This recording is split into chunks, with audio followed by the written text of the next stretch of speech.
Peter Kukura. Narodil sa 31.8.1983 v Spišskej Novej Vsi. Má ukončené stredoškolské vzdelanie a pôsobí ako vojak.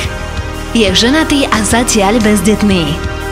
V mládežníckych kategóriách pôsobil v Spišskom Štvrtku, v Spišskej Novej Vsi a v Poprade Veľkej. Za najväčší úspech považuje to, že sa stal najlepším strelcom sezóny 2011-2012. Jeho futbalovým vzorom je Ole Gunnar Solskjaer. Z jedál obľubuje kuracie prsia so zemiakmi a smäd veľmi rád uhasí pivkom.